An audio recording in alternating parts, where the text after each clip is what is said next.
जब वो आए तब मैं घर में अकेली थी।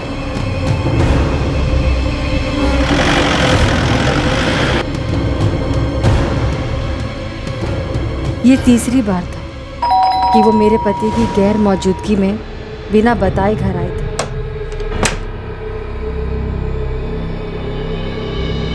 नमस्ते अंकिता जी, कैसी हैं आप? नमस्ते रघुनाथ जी, मैं ठीक हूँ। सूरज घर पर नहीं है, वो 3 दिन के बाद लौटेंगे। सूरज घर पर नहीं है तो आप हमें अपने घर के दरवाजे से लौटा देंगी? उसके बाद जो हुआ उसने मुझे बुरी तरह हिलाकर रख दिया।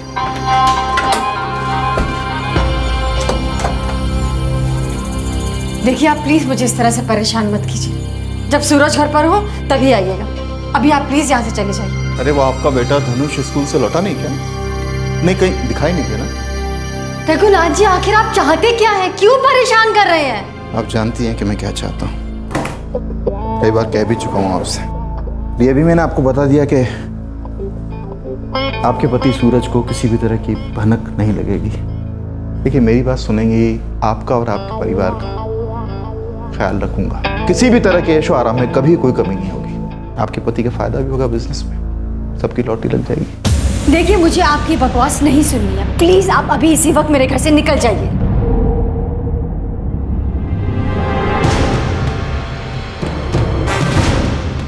MLA हूं मैं, ऐरा गैरा नत्थू खैरा नहीं। तुम्हें पता है मैं क्या क्या कर सकता हूँ? खुले आम तुम्हारे पूरे खानदान को रातों रात गायब करवा सकता हूँ, और कोई मेरा बाल भी वांका नहीं कर सकता। आप यहाँ से चले जाइए, वरना मैं शोर मचाऊंगी। हैं? मचाओ, मचाओ शोर, मचाओ, मचाओ शोर। जो भी आएगा उसको गोली मार दूंगा, और कोई मेरा कुछ बिगाड़ नहीं सकता। तुम्हारा पति अपने बिजनेस में फायदे के लिए मुझे यहाँ लाया था कि नहीं, भूल गई? हाँ, सबको बता दूंगा कि तुमने अपने पति के बिजनेस में फायदे के लिए क्या क्या किया। प्यार से पूछ रहा था, मान जाती। ये सब मुझे करना नहीं पड़ता। मुझे अच्छा लगा क्या? चलो चलो, बगैर आवाज की बेडरूम में चलो। चलो।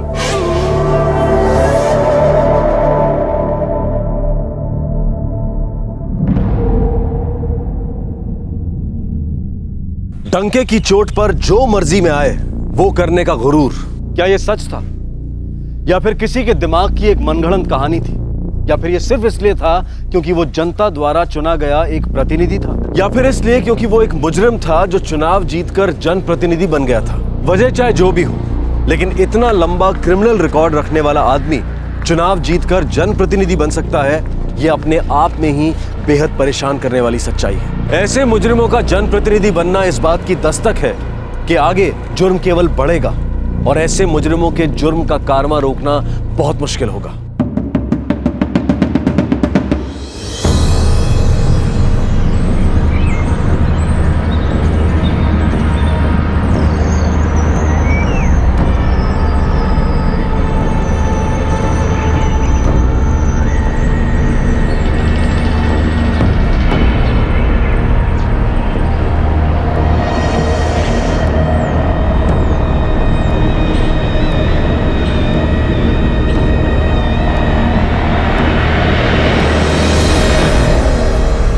शांति दीदी,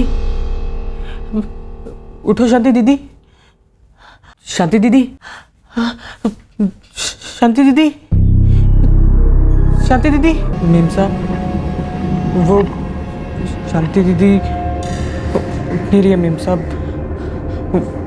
वो शायद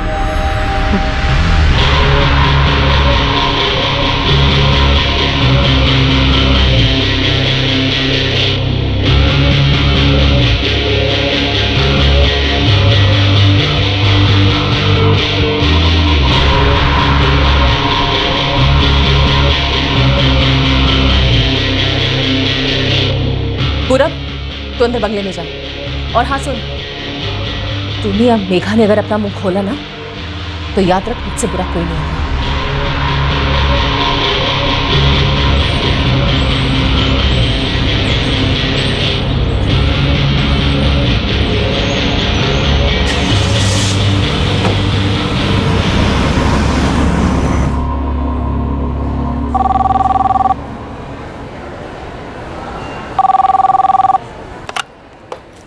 police inspector Harish Govil, Sundarba police station.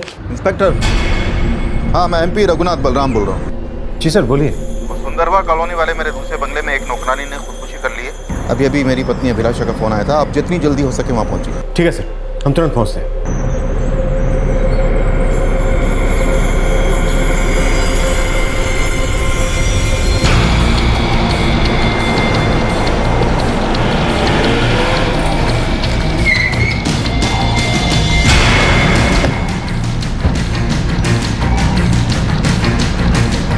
आइए सर।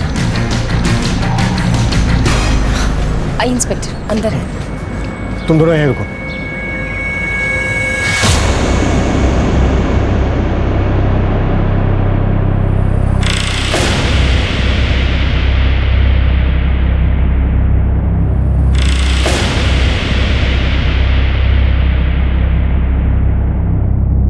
इंस्पेक्टर, वो वहां से गिरी थी और सबसे पहले उसे पूरब ने ही वहां पड़े हुए देखा। जरा ठीक से बताइए, वो एग्जैक्टली कहाँ गिरी? साहब यहाँ पे गिरी थी।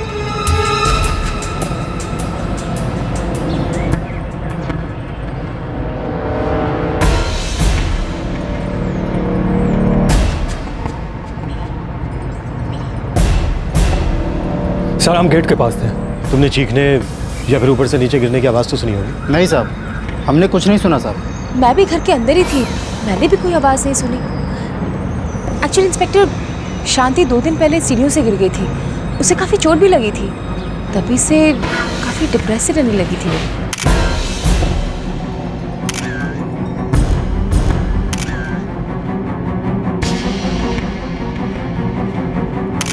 सुनो, दीवारों पर इन निशानों के फोटो लो और वहां भी।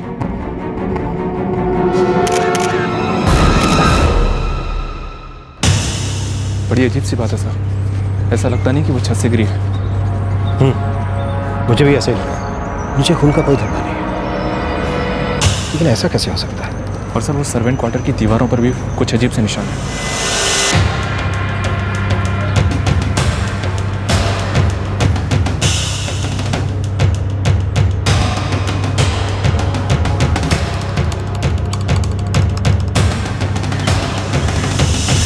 शांति का परिवार कहाँ रहता? वो जगह, क्या जगह बताया था? के दामवर है साहब। आपने उसके घर वालों को खबर कर दी? नहीं, ये शांति का मोबाइल फ़ोन मेरे पास है। कौन कौन रहता है उसके घर? मुझे नहीं पता कौन कौन रहता है उसके घर पे। साहब इनका एक बेटा है साहब, रमेश। शांति कब से काम कर रही थी? 6 महीने से। आप दोनों को हमारे साथ पुलिस स्टेशन चलो। क्यों? मुझे क्यों पुलिस स्टेशन जाना होगा? हमें आप दोनों का स्टेटमेंट चाहिए।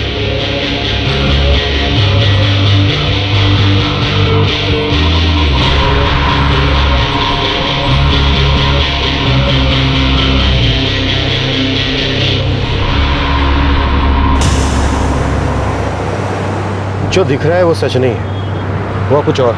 यस सर, उनका नौकर पूरा बहुत डरा हुआ लगता है। उसकी बॉडी पर कई सारे निशान हैं, जैसे उसे बहुत बुरी तरह से मारा गया हो। कुछ तो है जो ये लोग छिपा। एक एमपी के घर में काम करने वाली नौकरानी की मौत हो जाती है। एमपी खुद पुलिस को फोन करके बताता है कि मौत छत से गिरने की वजह से हुई है। उसकी पत्नी ने जो बयान दिया था वो पुलिस को ठीक नहीं लगा था। पुलिस को शक हो गया था कि जरूर उनसे कुछ छुपाया जा रहा है। इस केस की जांच दिल दहला देने वाले जुर्म पर से पर्दा उठाने वाली थी।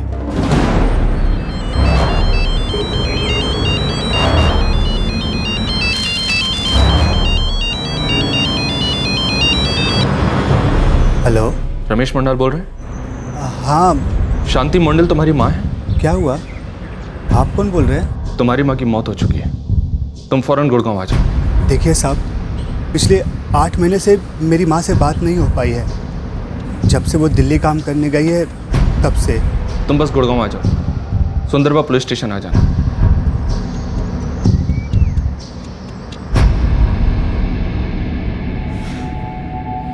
वो इंस्पेक्टर कहाँ है? और मैं ऐसे यहाँ कब तक बैठी रहूंगी? इंस्पेक्टर साहब आने वाले हैं। मेरे पति एमपी है, एमपी, पता है ना?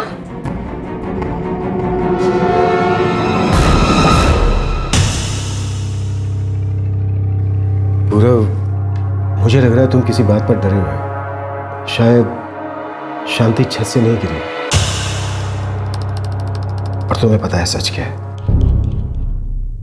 मुझे लग रहा है कि घर में कुछ चल रहा है, हो कुछ और रहा है और दिखाया कुछ और जा रहा है। साहब, मैंने 3 दिन से कुछ नहीं खाया है साहब। बहुत कमजोरी महसूस हो रही है। इसके लिए कुछ खाने के लिए लेकर आओ और हाँ, 1 कप चाय भी लेकर आओ जल्दी।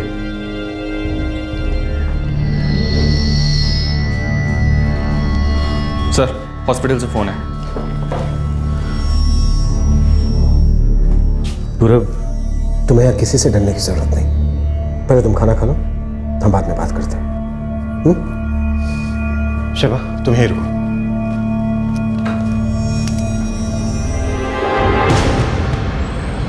मैं तुमसे कह चुका हूं कि मैं वहां नहीं आऊंगा। आपको कुछ पता है? इन लोगों ने मुझे यहाँ पुलिस स्टेशन में बिठा के रखा है। इन लोगों का दिमाग खराब हो गया है। अभिलाषा, मैं साफ साफ बता रहा हूं कि मैं इस मामले में पड़ने वाला नहीं हूं। अब इस मुसीबत से तुम खुद ही निकलो।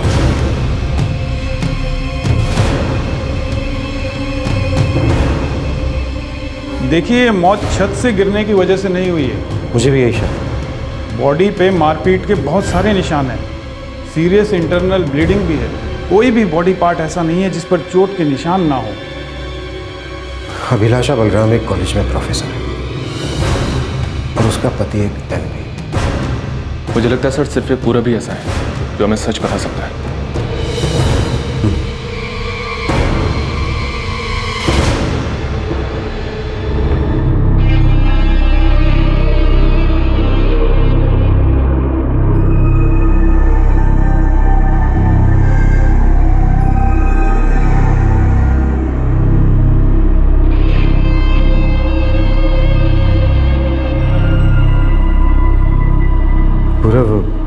कुछ और चाहिए?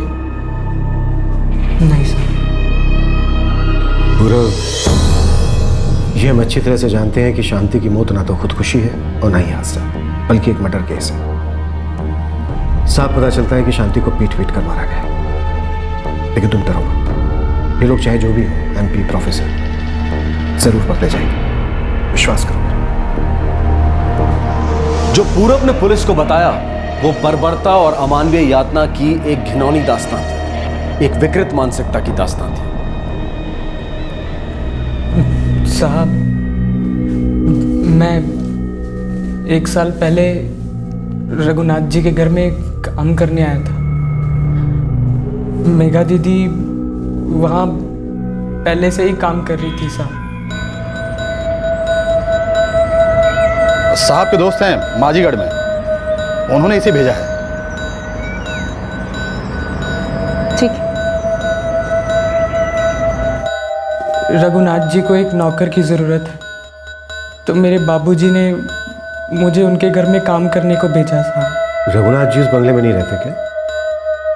नहीं साहब, वहाँ मेम साहब और उनका बेटा ही रहते हैं।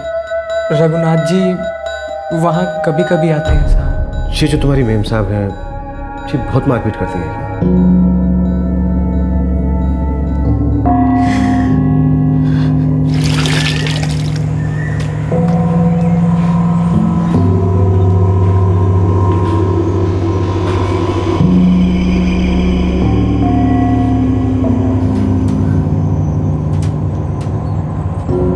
होमवर्क पूरा कंप्लीट किया?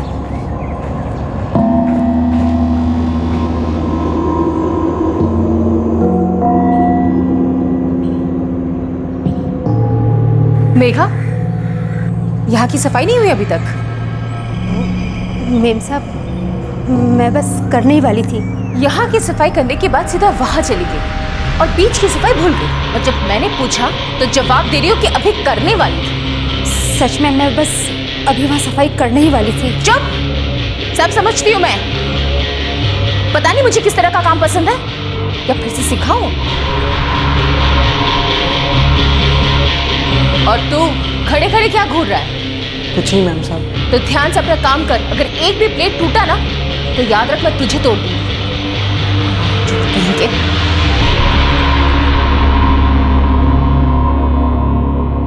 मेघा दीदी मुझसे कभी बात नहीं करती थी। उस दिन समझ आया कि वो इतनी डरी हुई क्यों रहती थी। एक बार मैंने गलती से रघुनाथ जी से शिकायत कर दी थी। मैं वहाँ से भागना चाहता था, मगर मुझे धमकी दी गई थी कि भागने पर सिक्योरिटी वाले मुझे गोली मार देंगे।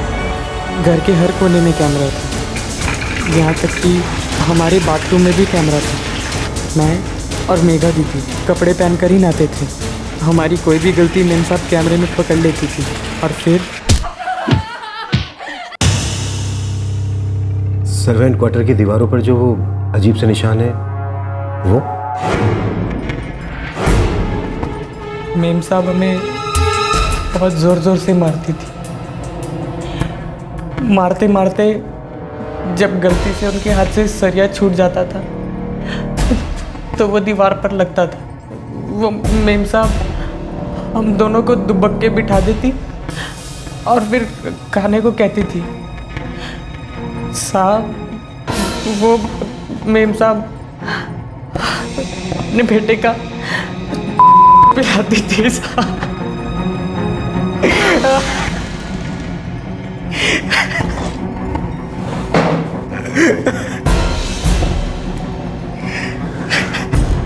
शांति वहाँ 8 महीने पहले आई थी। हाँ साहब, वो शरद नाम का एजेंट लेके आया था उसको।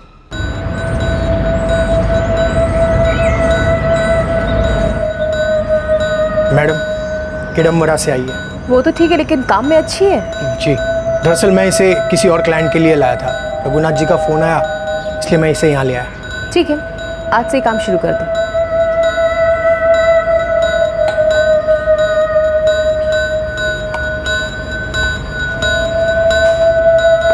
यहाँ पे छुट्टी किस दिन मिलती है? क्या हुआ?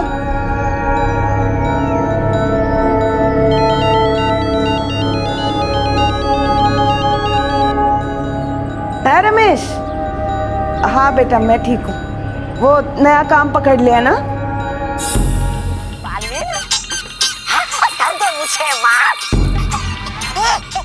तुम्हारे पास फोन है? हाँ मेम साहब। दे मुझे।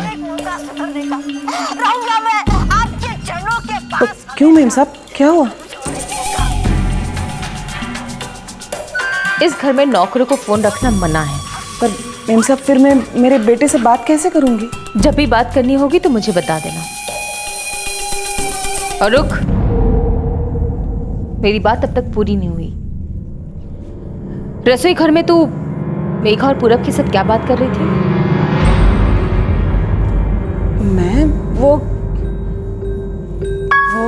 मेम साहब ये पूछ रही थी कि यहाँ छुट्टी किस दिन मिलती है। हाँ बस मैंने पूछा कि छुट्टी। जब ये दोनों तुम्हें समझा रहे थे कि काम करते वक्त बात नहीं करनी चाहिए तो तुम्हें समझ में नहीं आ रहा था? मेम साहब काम करते करते बात कर ली तो क्या हो गया? ऐसी क्या गलती कर दी मैंने? मैं बताती तुम्हारी गलती क्या है।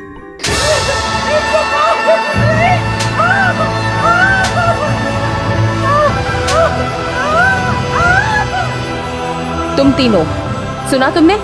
तीनों अपने अपने हाथ टेबल पर रखो।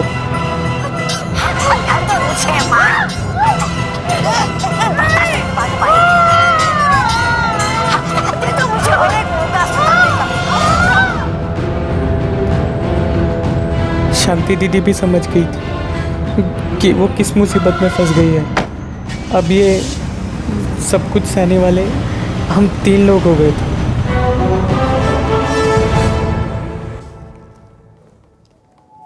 शांति की मौत अभिलाषा के पीटने की वजह से हुई थी। जी सर, हमने उन्हें बहुत इशारे किए पर वो हमारे इशारे समझ नहीं पाए। हमने उन्हें कहा कि बात मत करो, पलट कर जवाब मत दो, चुपचाप सहने की आदत डाल लो। यहाँ से बचने का कोई रास्ता नहीं है। पर नहीं, वो नहीं सुनती थी, किसी की नहीं सुनती थी। पूरव, कल भी शांति को पीटा गया था। आलू गोभी और प्याज के पकौड़े, मेरी फ्रेंड 4:30 बजे तक आ जाएगी, इसलिए तब तक सब कुछ तैयार हो जाना चाहिए, ठीक है? और हाँ, मुझे मेरे घर का एक एक कोना साफ चाहिए। और ये देखो किचन कैसे फैला के रखा है सब कुछ। हो सकता है मेरी फ्रेंड मेरे साथ किचन में आए, मुझे सब कुछ साफ चाहिए। और हाँ, वो मेघा और पूरब को मैंने किसी काम से बाहर भेजा है, इसलिए सब कुछ तुम्हें अकेले ही करना होगा।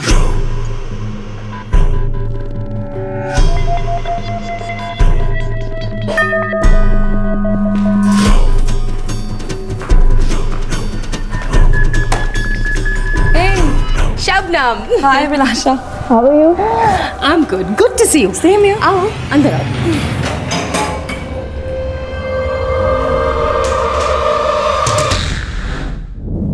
वेरी नाइस पेंटिंग अभिलाषा, कहाँ से मंगाई? थैंक्स, ये रघुनाथ के एक दोस्त उनके लिए स्विट्जरलैंड से लाए थे। नाइस ना? Very nice.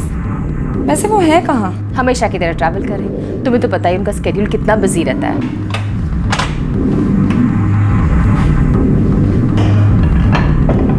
और कॉलेज कैसा चल रहा है? वेरी हेक्टिक, एक दिन में 6 लेक्चर्स लेने पड़ते हैं। खैर, एक मिनट। शांति कुछ स्नैक्स लेकर आओ।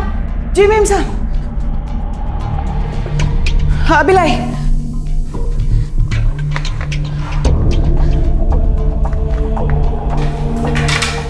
शांति, अभी तक कुछ रेडी नहीं हुआ ना? जी मैम साहब, बस 5 मिनट में हो जाएगा। अभिलाषा बहुत ही मज़ा आया। अब तुम आओ कभी मेरे घर, नेक्स्ट वीक का प्लान बनाते हैं। श्योर, बिल्कुल। Bye, it was nice meeting you. Thanks for coming. Take care.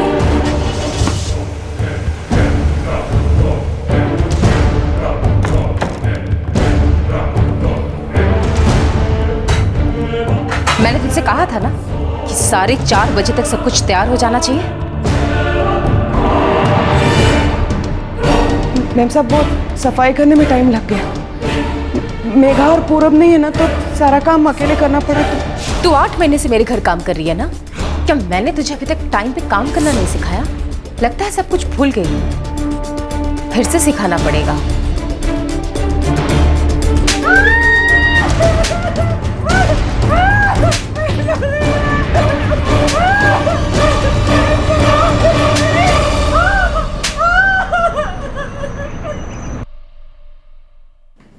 Ma'am साहब ने दीदी को सरिये से बहुत बुरी तरीके से मारा था। जब हमने उनको कमरे में छोड़ा था तब वो जिंदा थी। इसे इसके कमरे में छोड़ कर आओ, और याद रखना आज इसे कोई खाना वाना नहीं मिलेगा। जाओ।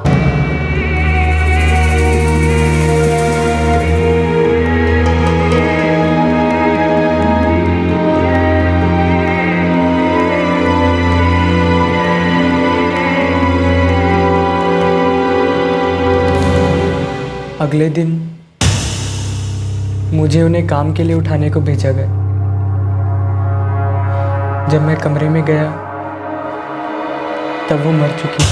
कितने बजे की बात है? सुबह 7:30 बजे के करीब। और हमें कॉल आया था लगभग 11:30 बजे। हाँ साहब, सुबह 9:30 बजे के आसपास रघुनाथ जी आए थे।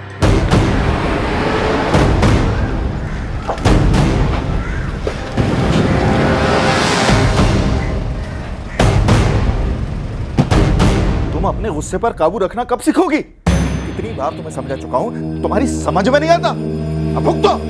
एक 2 कौड़े की नौकरानी के लिए आप मुझ पर चिल्ला रहे हैं? अरे तुम्हें कुछ समझ में भी आ रहा है क्या? तुमने उसे मार डाला है, वो भी घर के अंदर, और इस बात का दोनों नौकरों को भी पता चल गया। हाँ तो अच्छा ही है ना, उनको भी सबक मिल गया होगा। तुम्हें कुछ पता भी है कि अगर ये सब मुझ पर आ गया तो मुझे इसकी क्या कीमत चुकानी पड़ेगी? तो आपके लिए क्या मुश्किल है? लाश को फेंकवा दीजिए कहीं। वैसे आपसे कौन पूछने वाला है? अब तुम इस सबसे बाहर रहो, मुझे अपने तरीके से काम करने दो।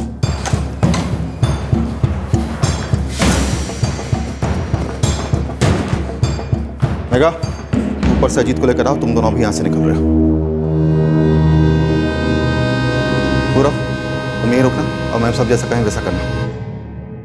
और हाँ, मैं तुम्हें फ़ोन पर बताऊंगा कि शांति की मौत कब और कैसे हो, और जैसा मैं बताऊं वैसा ही पुलिस को बताऊं।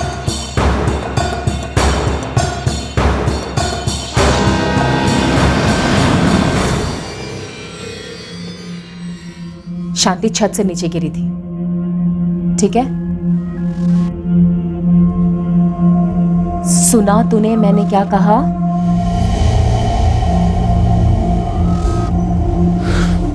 ध्रुव, तुम डरो मत। आज के बाद ये लोग तुम्हें हाथ भी नहीं लगा पाएंगे। सर, अभिलाषा जी ने बाहर हंगामा खड़ा किया। मैं अभी के अभी कंप्लेन करूंगी। तुम लोग ने समझ क्या रखा है?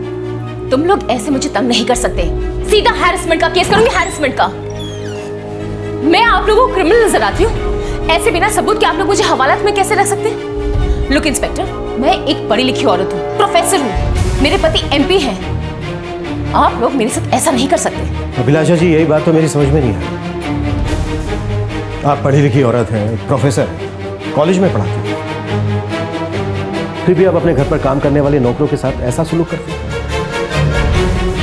आपने पहले शांति की हत्या, फिर उस हत्या को छुपाने की प्लानिंग की। क्या बकवास कर रहे हैं आप? क्या सबूत है आपके पास? शांति किसी छत से नहीं गिरी थी, और ना ही 2 दिन पहले वो किसी सीढ़ी से गिरी थी, बल्कि आपने उसे पीट पीट कर मारा। आप अपने घर पर काम करने वाले नौकरों के साथ बुरा सलूक करती थी, जानवरों से भी बदतर बर्ताव करती थी। आप उनके साथ करती थी या नहीं? आपने शांति को इतना पीटा कि वो मर गई। फिर आपके पति ने आपको आइडिया दिया कि पुलिस को बताना कि वो छत से गिरकर मर गई।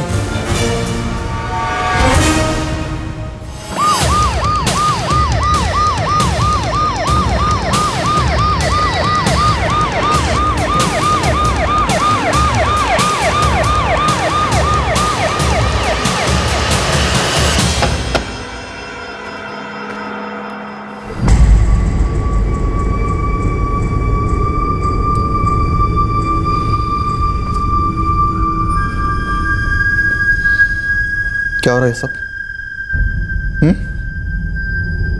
जब ये सब हुआ मैं इस शहर में नहीं था। मेरी वाइफ ने मुझे फ़ोन करके बताया इस घटना के बारे में। मैंने फौरन आप लोगों को इन्फॉर्म किया। ख़त्म, दैट्स इट, जाइए। रघुनाथ जी, आपको अच्छी तरह से पता था कि आपकी पत्नी ने ही शांति की हत्या की। आप फौरन बंगले पर गए थे और इस खून को छुपाने की प्लानिंग भी आप ही ने की थी। हमें इस क्राइम की हर डिटेल पता चल चुकी है। ये क्या बकवास है? तुम्हें पता भी है तुम किससे बात कर रहे हो? एमपी हूं मैं, संसद सदस्य, जनता का चुना हुआ प्रतिनिधि। मैं सच की लड़ाई लड़ता हूं,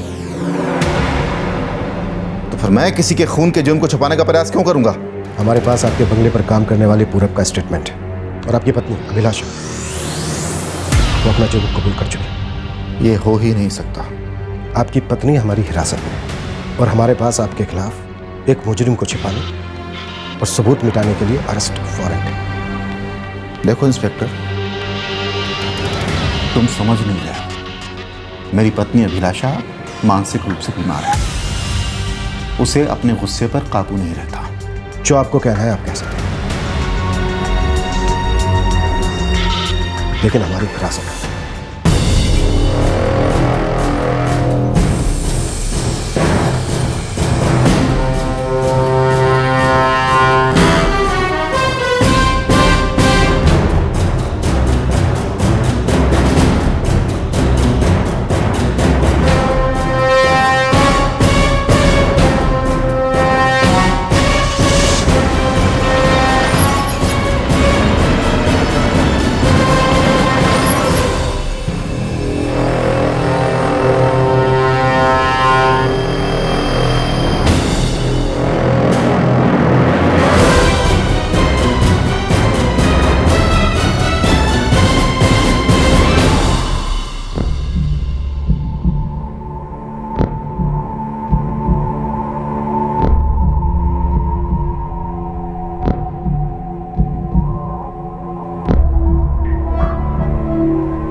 Are you okay? ये रघुनाथ बलराम की खबर पढ़ के परेशान है। मैं भी जानती हूँ, अगर मुझे अपना बिजनेस का काम ना होता ना, तो जैसे घटिया आदमी को कभी घर में भी ना घुसने देता।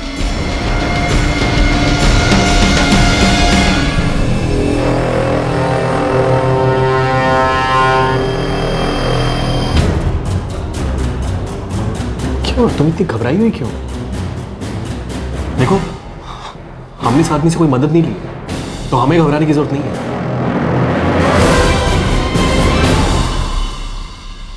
मैं आपको साफ साफ बता दूं कि जो कुछ भी मेरे घर में हुआ उसके लिए मैं जिम्मेदार नहीं हूं। मुझे मेरी पत्नी ने नौकरानी की मौत के बारे में बताया और मैंने फौरन आपको बता दिया। एक अच्छे नागरिक और जनप्रतिनिधि होने के नाते ये मेरी जिम्मेदारी थी कि इस हादसे की जानकारी मैं पुलिस को दूं, और मैंने अपनी जिम्मेदारी निभाई। सर, आपने इस हादसे के बारे में हमें सच नहीं बताया, बल्कि सच हमसे छुपाया। आपने इस जुर्म पर पर्दा डालने की कोशिश की। मैंने आपको वही बताया जो मेरी पत्नी ने मुझे बताया था। अब सच क्या है झूठ क्या है इसका मुझे पता नहीं। मैं कोई भगवान नहीं हूं और ना ही मैंने कोई इन्वेस्टिगेशन एजेंसी खोल के रखी हुई है। रघुनाथ जी, जब आप घर पहुंचे तो इसकी आपको पूरी जानकारी थी। आपको अच्छी तरह से पता था कि आपकी पत्नी ने आपकी नौकरानी को बुरी तरह से पीटा, इतनी बुरी तरह से कि उसकी मौत हो गई। तब आपने इस हत्या को एक हादसा या खुदकुशी साबित करने की साजिश रची। झूठ, सरासर झूठ है ये। आइए मिसेस अभिलाषा गुलाम, आपने जो पुलिस को कहा है, अब जरा एक बार अपने पति को भी बता दीजिए। ये क्या बताएंगी? इनकी वजह से तो मैं बहुत पहले से परेशान हूं। इनका दिमाग गर्म है, कब क्या कर बैठे कोई भरोसा नहीं। इनका मानसिक संतुलन ठीक नहीं है, एबनॉर्मल। अगर मेरी बात पे यकीन ना हो तो मेरे वकील से पूछ लीजिए। क्रूरता और मानसिक अत्याचार के बिना पर मैंने कोर्ट में इनके खिलाफ तलाक की अर्जी फाइल की है। झूठ बोल रहे हैं ये। इन्हें पता था कि शांति की मौत हो गई है। एक्चुअली सर, शांति को ना कोई काम ढंग से आता ही नहीं था। उसे ना तो वक्त की कदर थी ना समझ। दरअसल किसी भी नौकर में ये समझ ही नहीं है। उन्हें समझाना पड़ता है, सीधा करना पड़ता है। और जब मैंने शांति के बारे में इनको बताया कि वो मर गई है, तब इन्होंने मुझसे कहा कि हम पुलिस को ये बताएंगे कि शांति छत से गिर के मर गई। मैंने कब बकवास कर रही है? अच्छा, मैं बकवास कर रही हूँ? तब आप पूछिए ना इनसे कि मेघा को कहाँ भेजा उन्होंने, पूछिए। सर, कहाँ है मेघा? मुझे नहीं मालूम। रघुनाथ जी, आपके नौकर पूरब का बयान है हमारे पास। हमने FIR भी दर्ज कर ली। बेहतर होगा आप बता दें कि मेघा कहाँ है, नहीं तो हमें आपके ऊपर किडनैपिंग का चार्ज भी लगाना पड़ेगा।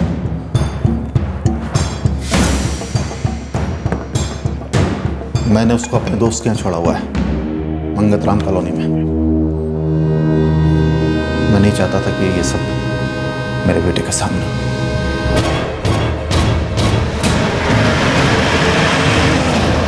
मैं तो इस बारे में कुछ भी नहीं जानता। रघुनाथ जी ने मेघा और अपने बेटे को यहाँ भेजा था और मुझसे कहा था कि मैं कुछ दिन इनकी देखभाल करूं। मैंने आज ही अखबार में एक खबर पढ़ी है। आपको पुलिस को खबर करनी चाहिए थी।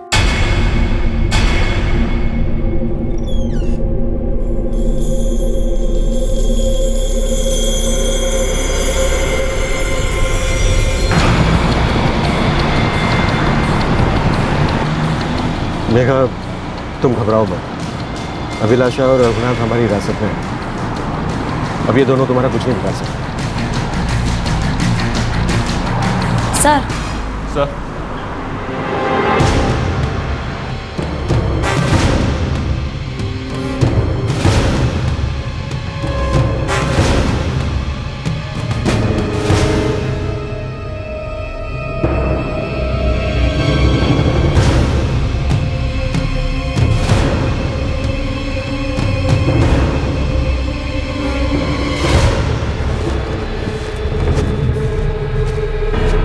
बहुत बुरी तरह से जख्मी है और लगता है कि उसने कुछ खाया भी नहीं है। जिनके घर पे ये काम करती थी उन्होंने इसकी हालत की। बेहतर होगा कि इसे हॉस्पिटल में एडमिट करा जाए और इसका अच्छे से इलाज करा जाए। हॉस्पिटल में उसके पास कुछ कांस्टेबल तैनात कर दो। हमें मेघा और पूरब की हिफाजत करनी होगी। ये लोग बहुत खतरनाक हैं और बेरहम भी। और हाँ, अभिलाषा जिस कॉलेज में पढ़ाती है वहाँ जाकर उसके बारे में सारी डिटेल्स भी निकालो। Yes sir.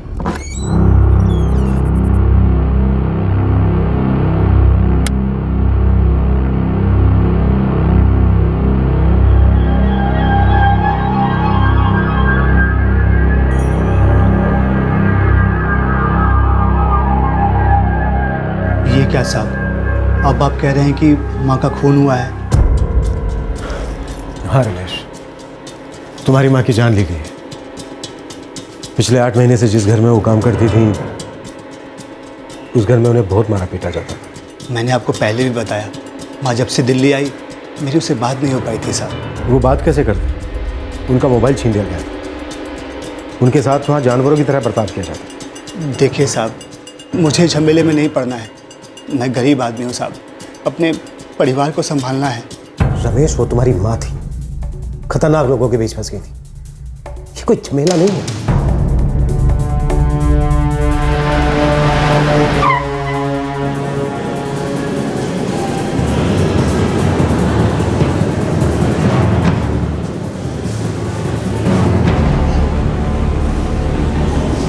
मिसेज अभिलाषा बलराम पिछले 2 सालों से हमारे यहाँ काम कर रही है और बस 2 महीने पहले ही हमने उन्हें अपना परमानेंट स्टाफ बनाया है।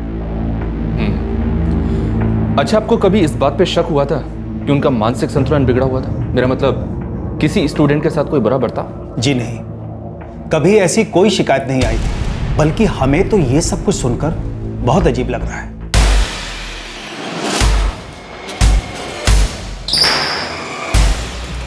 नमस्कार। क्या त्रिपाठी? बैठे।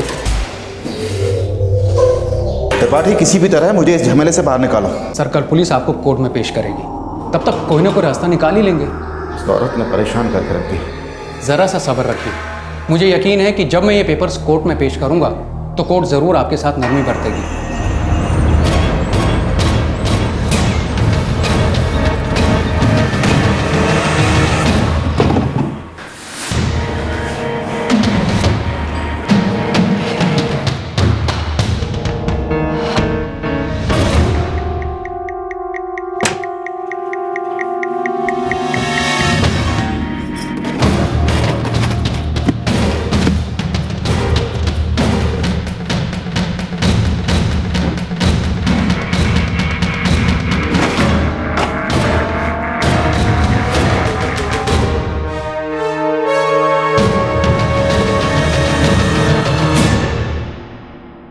पति ने मुझे छोड़ दिया था,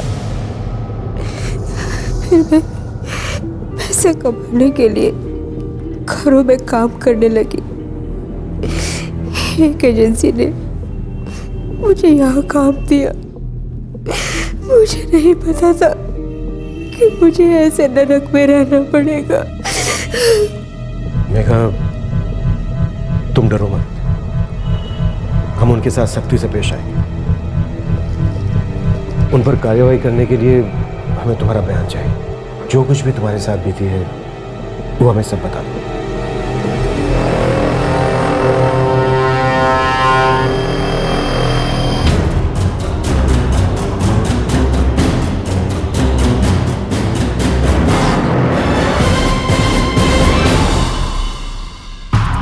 जी हाँ, अभिलाषा बलराम मेरी ही पेशेंट है। कब से? लगभग 1 साल हो गया होगा। उनको बीमारी क्या है? एंगर मैनेजमेंट और एग्रेसिव बिहेवियर, ये 2 प्रॉब्लम्स हैं। इसमें पेशेंट के दिमाग में गुस्से की एक ऐसी लहर दौड़ती है जिसमें वो अपना आपा खो बैठता है और ऐसी हालत में वो कुछ भी कर सकता है। इसका मतलब वो वायलेंट भी हो सकती है? जी बिल्कुल। क्या मैं उनके ट्रीटमेंट के पेपर्स को देख सकता हूँ? जी ज़रूर। वैसे जो कुछ भी हुआ उसके बारे में मैंने न्यूज़पेपर में पढ़ा है। मुझे तो ये भी पता था कि उनके पति ने अभिलाषा के खिलाफ डिवोर्स फाइल किया है और कारण यही बताया है, अभिलाषा का एबनॉर्मल बिहेवियर और नौकरों के साथ मारपीट करना। और हाँ, उसमें एक नौकर की मौत का जिक्र भी था उनके निरूत वाले घर में।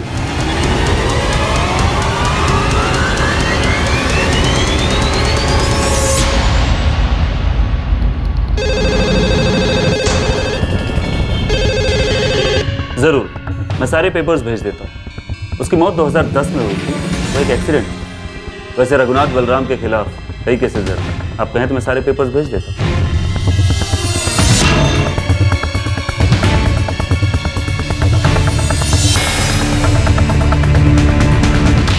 तो पूरब अब 17 साल का होगा। हाँ साहब। अजीम, कल हमें पूरब को कोर्ट में पेश करना हो। उसके बाद मैं चाहूँगा कि तुम पूरब को अपने साथ घर ले जाओ। साहब मैं यहाँ पे आया क्योंकि आपने इसका स्कूल सर्टिफिकेट मंगाया था। मैं बहुत गरीब आदमी हूँ साहब, बहुत मुश्किल है दिन काटना। असीम, पूरब तुम्हारा छोटा भाई है। जानता हूँ साहब, मगर हालत इतनी ख़राब है कि मैं सिर्फ इतना कह सकता हूँ कि मैं कोशिश ज़रूर करूँगा सर।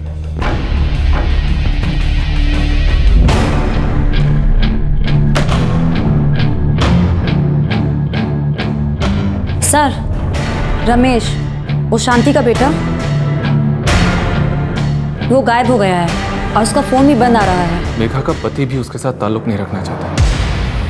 पूरब का बड़ा भाई अपनी जिंदगी से परेशान है और अब इस बेचारी औरत का बेटा भाग गया। हो सकता है किसी ने उसे धमकी दी। सर, ये कागजात उस नीरज कुमार के हैं जो रघुनाथ बलराम और अभिलाषा बलराम के नीरथ वाले घर में काम किया करता था। गुड, हमें उन दोनों के खिलाफ एक सॉलिड केस तैयार करना है। रघुनाथ बलराम के खिलाफ और भी केसेस दर्ज हैं सर। हफ्ते भर में सारी जानकारी मिल जाएगी। हमारे पास जो भी जानकारी है उसकी लंबी कस्टडी की डिमांड करने के लिए काफी। नौकरानी शांति की मौत के बाद पुलिस ने अभिलाषा और रघुनाथ को हिरासत में ले लिया और उनके खिलाफ एक मजबूत केस बनाने में जुट गई। उनके अतीत की छोटी से छोटी बात पर भी पुलिस की नजर थी। अभिलाषा का बर्ताव, उसके जुर्म और साथ ही रघुनाथ के पुराने जुर्मों के रिकॉर्ड्स भी पुलिस ने ढूंढ निकाले। सर, मेरे क्लाइंट एक इज्जतदार आदमी है, जनता के प्रतिनिधि हैं, वो कानून का पूरी तरह से पालन करने वाले हैं और इसीलिए जैसे ही इनकी पत्नी ने इन्हें इनके घर में हुई इनकी नौकरानी की मौत की सूचना दी तो इन्होंने तुरंत ही पुलिस को रिपोर्ट किया। इन्हें तो इस बात का बिल्कुल भी अंदाज़ा नहीं था कि ये जुर्म इनकी पत्नी ने ही किया था। सर, इस बात पर गौर किया जाए कि मेरे क्लाइंट ने अपनी पत्नी के खिलाफ जो डिवोर्स केस फाइल किया था उसमें भी ये बात अच्छी तरह से लिखी गई है कि ये अपनी पत्नी के हिंसक बर्ताव से बुरी तरह से तंग आ चुके थे। इनफैक्ट इन्होंने कई बार अपनी पत्नी को घर में काम करने वालों के साथ इस तरह से पेश आने के लिए डांटा भी था। सर, मेरे क्लाइंट का इस जुर्म से कोई लेना देना नहीं है और ना ही इनका किसी तरह का कोई गलत इरादा था। इसलिए मैं अदालत से गुजारिश करूंगा कि मेरे क्लाइंट को बेल दे दी जाए। सर, रघुनाथ और अभिलाषा बलराम के घर में काम करने वाले ये तीनों लोग, मेघा कौर, शांति और पूरब, इन तीनों के साथ जानवरों से भी बदतर व्यवहार किया गया और ये सब मेघा और पूरब ने अपने बयान में कहा है। सर, ये नामुमकिन है कि रघुनाथ बलराम को इस मामले के बारे में कोई जानकारी नहीं थी। अगर ये जनता के प्रतिनिधि हैं और कानून की सहायता करना चाहते थे तो इस मामले के बारे में उन्हें बहुत पहले पुलिस को बता देना चाहिए था। और जहां तक बात है इनके इस दावे की कि इन्हें अपनी पत्नी के जुर्म के बारे में कुछ भी नहीं पता था, तो ये रहे कॉल रिकॉर्ड्स। इससे साफ पता चलता है कि 19 नवंबर 2013 की सुबह वो उसी बंगलों में थे जहां पर ये वारदात हुई थी। तो सर, जाहिर है कि इन्हें इस घटना के बारे में पहले ही पता चल चुका होगा, तो इनकी बात गलत साबित होती है कि इन्हें इसकी जानकारी फ़ोन पे मिली थी। इसके अलावा इन्होंने कोर्ट में डिवोर्स पिटीशन फाइल किया है। उससे साफ पता चलता है कि वो अपनी पत्नी के असामान्य और हिंसक प्रवृत्ति से बिल्कुल वाकिफ थे। और यहाँ तक कि नेरुठ, उस घर में काम करने वाले नौकर नीलेश, जिसकी मौत हो गई थी, उसकी एटॉप्सी भी नहीं निकाली गई थी। इनका दावा है कि इस घटना के पीछे भी उनकी पत्नी का हाथ था। हमारे पास सारे सबूत हैं कि इन सारी घटनाओं के बारे में उन्हें पहले से जानकारी थी, लेकिन वो अपनी पत्नी को बचाते आए। और सर, ये भी हो सकता है कि रघुनाथ बलराम अपनी पोजीशन का इस्तेमाल करके गवाहों पर दबाव डालने की पूरी कोशिश करेंगे। मेरी कोर्ट से दरख्वास्त है, इन सारे बातों को ध्यान में रखते हुए रघुनाथ बलराम की पुलिस रिमांड को आगे बढ़ाया जाए। ये कोर्ट रघुनाथ बलराम और अभिलाषा बलराम की जमानत की दरख्वास्त को नामंजूर करती है। इन्हें 14 दिन की न्यायिक हिरासत में भेजा जाता है।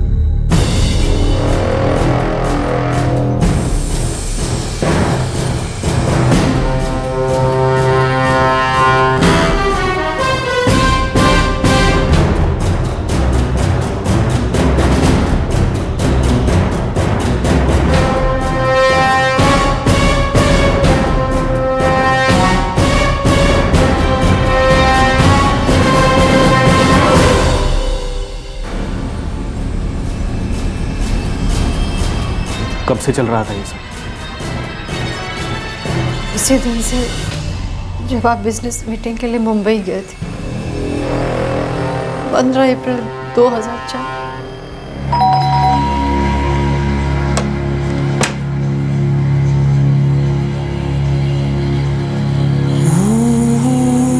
उसके बाद से वो हर दूसरे तीसरे दिन घर आ जाया करता था।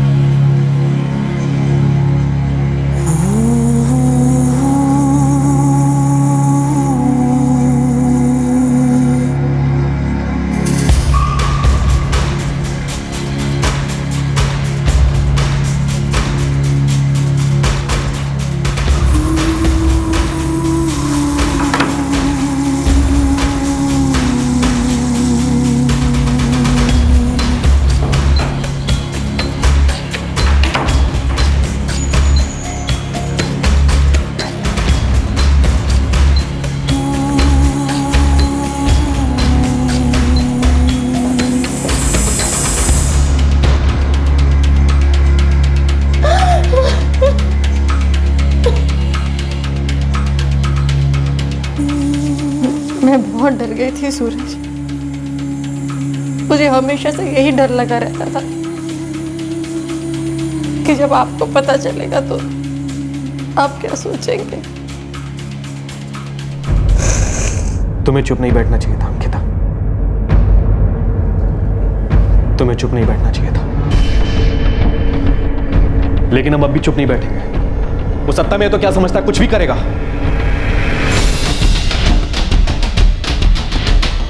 अंकिता आहूजा एक हाउसवाइफ अब जाकर अपने पति को बताती है कि रघुनाथ बलराम, जो कि एक जनप्रतिनिधि है, उसने 2004 से लेकर 2008 तक उसका शोषण किया। क्या अंकिता के इल्जाम का कोई मूल आधार था, कोई सच्चाई थी?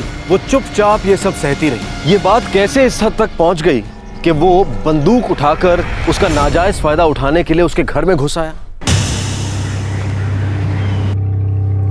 तो ये सब कुछ 4 साल तक चलता रहा। सर देखिए, मैं जानता हूं कि आप हमसे पूछेंगे हमने पहले कंप्लेंट क्यों नहीं की। एक औरत होने के नाते ही घबरा गई थी कि इन सब में मैं इन्हें गलत समझूंगा।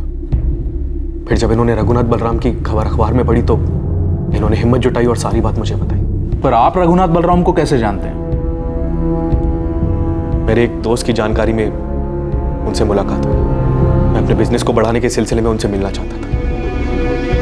फिर एक दिन मैंने उन्हें घर पे खाने में बुलाया।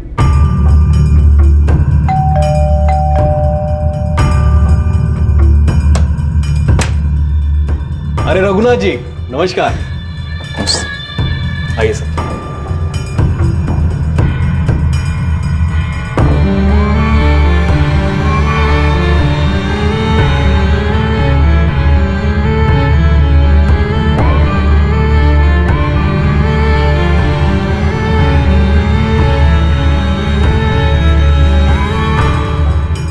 सर मुझे जरा भी अंदाजा नहीं था क्यों घटिया आदमी इस तरीके से मेरे शहर से बाहर जाने का फायदा उठा और मेरे घर पहुंच जाए। मैं तो ये भी नहीं जानता कि उसे मेरे शहर से बाहर जाने का पता कैसे चलता।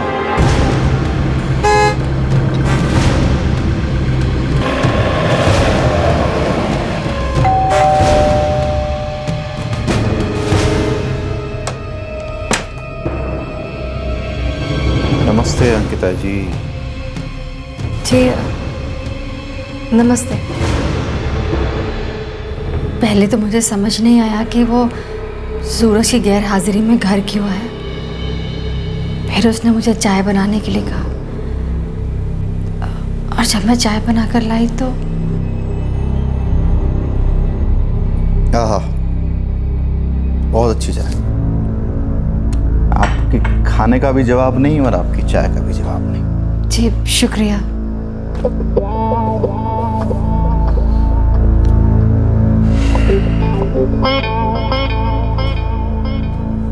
अंकिता जी, आपके पति बड़े भले आदमी हैं। मैं चाहता हूँ वो बहुत आगे बढ़ें, बिजनेस में बहुत तरक्की करें। जी थैंक यू। आप सोच भी नहीं सकती कि मैं उन्हें कहाँ से कहाँ तक पहुँचा सकता हूँ। मतलब फर्श से लेकर अर्श तक। ऐसे बस अगर आप थोड़ा कोऑपरेट करें तो। कोऑपरेट? मैं कुछ समझी नहीं। इसमें समझना क्या है? आप इतनी खूबसूरत हैं, आप भी जानती हैं ना, मैं आपके पति को हर तरह से सपोर्ट करूंगा। बस अगर आप भी मुझे थोड़ा सपोर्ट करें तो। रघुनाथ जी, ये क्या बात कर रहे हैं आप? देखिए, मैं कोई ऐसी वैसी औरत नहीं हूँ और इस तरह की बातें मुझे बिल्कुल पसंद नहीं है। यार, मुझे घुमा फिरा के बात करने की आदत नहीं है, साफ साफ कह रहा हूँ। मेरे साथ तो देखिए, मैं तुम्हारी और तुम्हारे परिवार की खुशियों के लिए क्या करता हूँ। इतनी खुशियां बरसेंगी कि तुम सोच भी नहीं सकते। मैंने उसे घर से चले जाने के लिए कहा, लेकिन वो बार बार आता रहा। और फिर एक दिन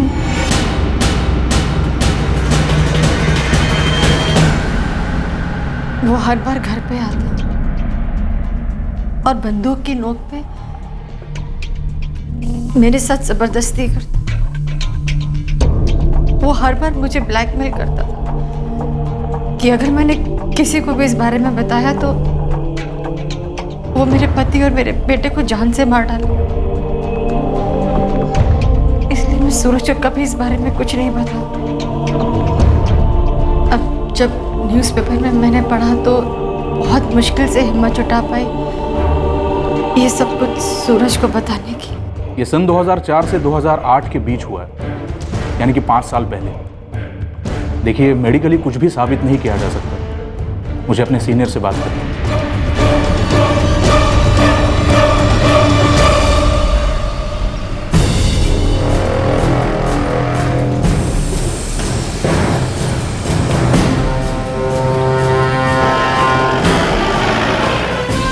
ये सब सच्चाई से परे है, सरासर झूठ। मेरे विरोधी मौके का फायदा उठाकर मुझे फंसाने की कोशिश कर रहे हैं।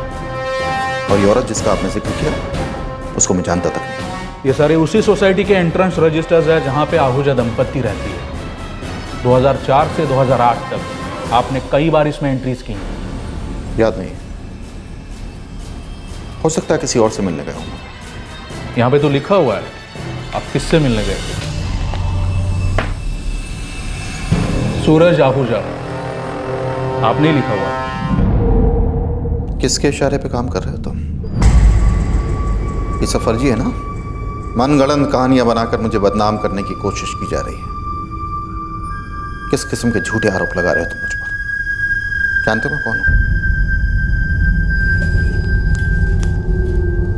एमपी हूं मैं, और तुम एक मेंबर ऑफ पार्लियामेंट को तंग कर रहे हो।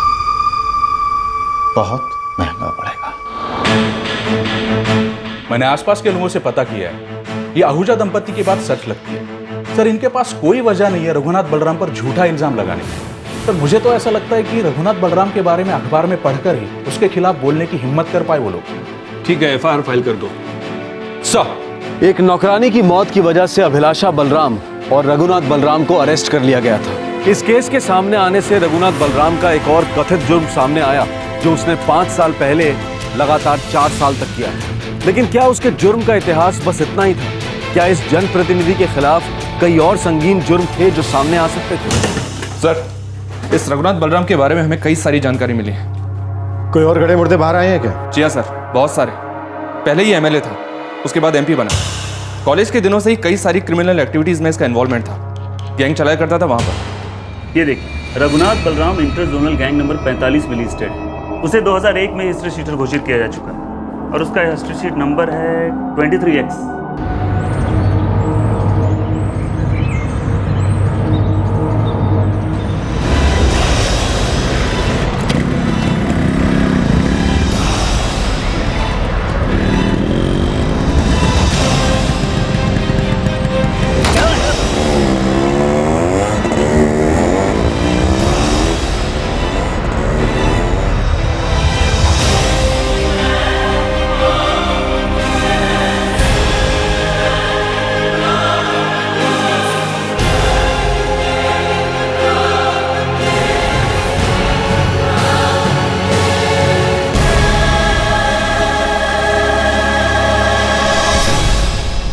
सर तब से लेकर अब तक तकरीबन 25 केसेस में इसका नाम है। कुछ में तो इसे जमानत मिल गई, कुछ में सबूत ना होने की वजह से ही छूट गया, और कुछ में गवाह एन मौके पर पलट गए। यानी वो पहले भी ऐसे कई जुर्मों में शामिल रहा है? जी हाँ सर। एक बात और, अभिलाषा बलराम इसकी दूसरी पत्नी है। पहली पत्नी ने कुछ संदिग्ध अवस्था में आत्महत्या की थी। सर रघुनाथ बलराम ने 2008 के आखिर में अभिलाषा के साथ शादी की थी, और अब उसके खिलाफ ये रेप केस सामने आया है।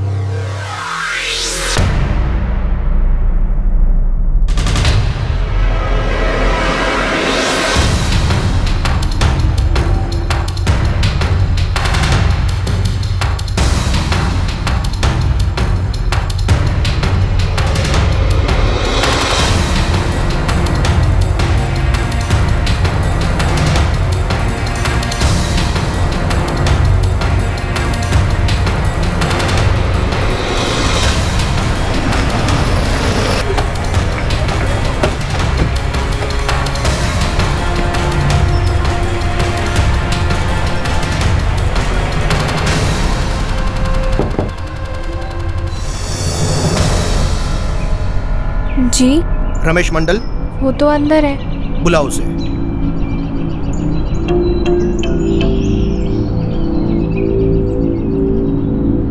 तुम वहां से अपनी माँ की लाश लिए बिना ही यहाँ भाग आए? मैं क्या करता साहब, उन्होंने पहले फ़ोन पे कहा कि माँ के साथ कोई दुर्घटना हुआ है, फिर वहाँ गया तो बोला साहब कि माँ का खून हुआ है। देखिए साहब, मुझे इस पचड़े में नहीं पड़ना है साहब, और वैसे भी पिछले 8 महीने से माँ का कुछ भी अता पता नहीं था साहब। तुम्हें अभी फौरन पुलिस को रिपोर्ट करना है, और तुम्हारी माँ की लाश अभी भी मुर्दा घर में पड़ी है। देखिए साहब, ऐसा मत कीजिए, मेरा परिवार है यहाँ पे, गरीब आदमी हूँ साहब, दया कीजिए। तुम्हें अभी हमारे साथ चलना होगा।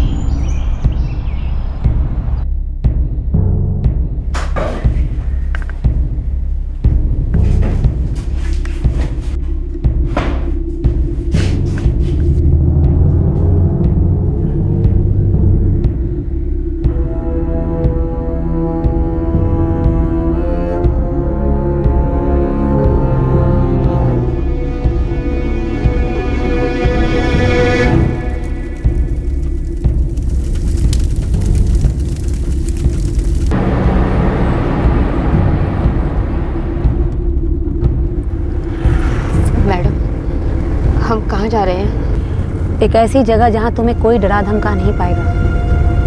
तुम्हारा पति तुमसे कोई भी संबंध रखना नहीं चाहता है, इसलिए अब तुम हमारी जिम्मेदारी हो। तुम्हारी हिफाजत का ध्यान हम रखेंगे। रघुनाथ बलराम और अभिलाषा अब तुम्हारा कुछ नहीं बिगाड़ सकते हैं। पूरब, डरो मत, अब तुम सुरक्षित हो। कोई भी तुम्हारा कुछ नहीं बिगाड़ सकता। हम तुम्हें पुलिस प्रोटेक्शन देंगे।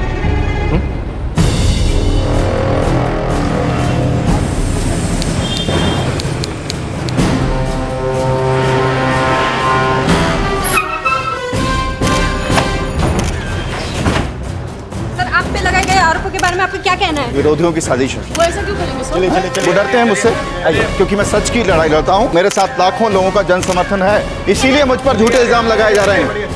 लेकिन मैं उन सबको ये बता देना चाहता हूँ कि हमेशा की तरह इस बार भी मैं विजयी होकर लौटूंगा। सर, मेरे क्लाइंट रघुनाथ जी और अभिलाषा जी ने पुलिस की जांच में पूरा सहयोग दिया है।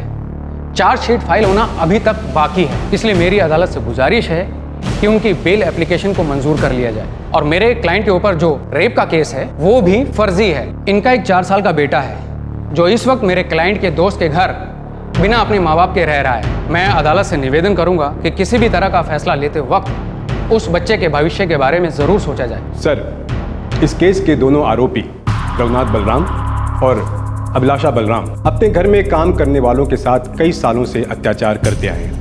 इनके घर पर जिस औरत की मौत हुई है उसके साथ भी बड़ी बेरहमी के साथ मारपीट की गई थी। इस केस के 2 गवाह उनके घर में काम करने वाले नौकर हैं। प्रोसिक्यूशन का मानना है कि रघुनाथ और अभिलाषा अपने गवाहों पर दबाव डालने की पूरी कोशिश करेंगे। रघुनाथ बलराम ऐसे कई सारे केसेस से बच चुके हैं जहां आखिरी मौके पर गवाह अपना बयान देने से मुकर गए थे। अब तो इन पे रेप का मामला भी दर्ज है। प्रोसिक्यूशन का मानना है कि रघुनाथ बलराम अपने गवाहों को डराने की पूरी कोशिश कर सकते हैं। 4 साल तक रघुनाथ बलराम उन्हें डरा धमका कर उनके साथ गुनाह करते आए हैं। ये कोर्ट मिसेज अभिलाषा बलराम को इनके हिंसक व्यवहार के हिस्ट्री के तहत इनके बेल एप्लीकेशन को रिजेक्ट करती है और जुडिशियल कस्टडी के दौरान इनकी इलाज की सुविधा का आदेश देती है। इन दोनों के 4 साल के बच्चे के बारे में सोचते हुए ये कोर्ट रघुनाथ बलराम को अपनी पत्नी का जुर्म छुपाने के केस में बेल एप्लीकेशन मंजूर करती, लेकिन रेप केस में मिस्टर रघुनाथ बलराम की बेल एप्लीकेशन रद्द की जाती है और उन्हें जुडिशियल कस्टडी में भेजा जाता है।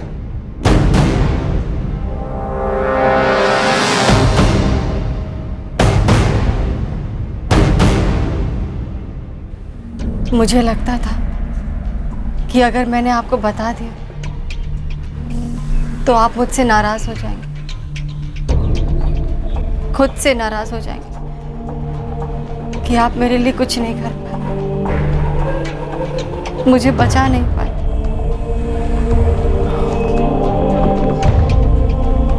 अंकिता, ये तो पता नहीं मैं क्या करता हूँ, लेकिन मुझे अपने पे गुस्सा जरूर आता है और शायद उससे बदला लेने का मन भी करता है।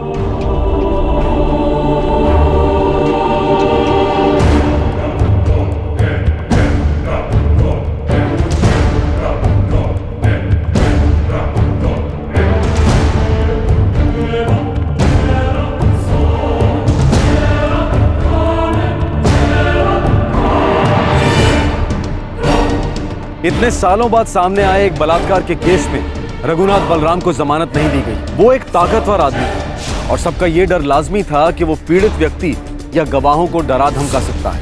लेकिन क्या अंकिता आहूजा सच में किसी जुर्म का शिकार हुई थी? अदालत के सामने अंकिता आहूजा ने अपना बयान बिल्कुल बदल दिया। मिसेस अंकिता आहूजा, आपने अपनी पति की मौजूदगी में ये केस फाइल किया था। आपने आपके साथ हुए शोषण और आपको दी गई मानसिक यातनाओं के बारे में उसमें बयान दिया था। जी हाँ, मैंने कहा था। लेकिन अब आपका कहना है कि रघुनाथ बलराम ने आपके साथ कुछ नहीं किया। जी, वो मैं रघुनाथ बलराम जी से डर गई थी। वो मेरी शादीशुदा जिंदगी में दखल अंदाजी कर रहे थे। वो आपकी शादीशुदा जिंदगी में किस तरह से दखल दे रहे थे? मिसेस अंकिता आहूजा, आपने अपने बयान में खुद ही कहा है कि वो आपके कमरे में घुस आए, आपके साथ जबरदस्ती की, आपको सेक्सुअली असॉल्ट किया। मैं बहुत परेशान थी। 2010 में मेरे पति ने मुझे डिवोर्स का नोटिस भेजा था। मेरे रिश्तेदारों ने मुझे मजबूर किया था कि मैं ये केस फाइल करूं। रघुनाथ बलराम जी ने कभी मुझे सेक्सुअली असॉल्ट नहीं किया, कभी मेरे साथ जबरदस्ती नहीं की। मैं उनके खिलाफ कोई बयान नहीं देना चाहती।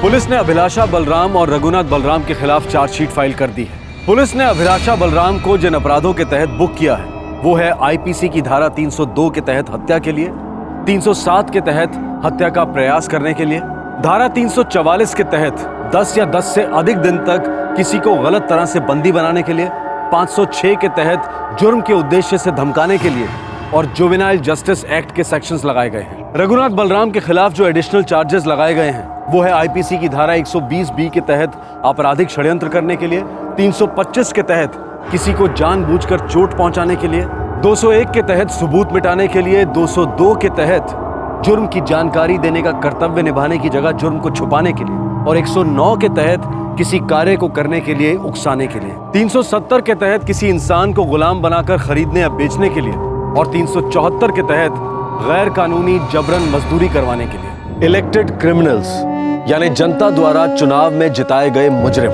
जब आप कहीं भी काम की तलाश में जाते हैं तो सबसे पहले आपका बैकग्राउंड देखा जाता है। लेकिन हैरानी की बात यह है कि जो लोग किसी प्रदेश पर राज करने वाले हैं या देश चलाने वाले हैं, उनके क्रिमिनल होने का उनके चुनाव में खड़े होने या जीतने पर कोई फर्क नहीं पड़ता। जिनके खिलाफ जुर्म की एक लंबी लिस्ट है, जो हिस्ट्री शीटर्स हैं, वो भी जनप्रतिनिधि बन सकते हैं। यहाँ तक कि चुने गए नेता जिनके ऊपर कोर्ट केसेस चल रहे हैं, इन्हें बड़े आराम से जमानत भी मिल जाती है और उसके बाद इन लोगों को टेलीविजन पर भरपूर मौके भी मिलते हैं जिसमें ये अपनी सफाई दें, सुशासन की बातें करें, सुशासन के दावे करें और फिर चुनाव प्रचार में हिस्सा भी लें। ये बात सच है कि जब तक जुर्म साबित ना हो जाए इंसान निर्दोष माना जाता है, लेकिन गवाहों को डराना धमकाना, जोर जबरदस्ती, गुंडागर्दी, क्या इन सब की चुनावों में जगह होनी चाहिए? और सबसे अजीब बात यह है कि ऐसे अपराधी जिनके खिलाफ कोर्ट में केसेस चल रहे हैं, जब चुनाव लड़ते हैं तो जीतते भी हैं, मतलब लोग उन्हें वोट करते हैं और जिताते भी हैं।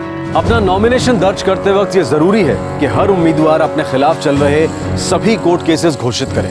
हर उम्मीदवार के बारे में सारी जानकारी अलग अलग वेबसाइट्स पर मौजूद है, लेकिन क्या ये काफी है? क्या ये ठीक नहीं होगा कि इलेक्शन कमीशन उम्मीदवार से जुड़ी सारी जानकारी उनकी कॉन्स्टिट्यूएंसी के पोलिंग बूथ्स के बाहर लगवाए? लेकिन फिर भी क्या इस तरह की जानकारी काफी होगी ऐसे अपराधी उम्मीदवारों को देश की राजनीति से दूर रखने के लिए? रघुनाथ बलराम एक जाना माना अपराधी, एमएलए चुना गया और 2 टर्म्स तक एमपी भी रहा।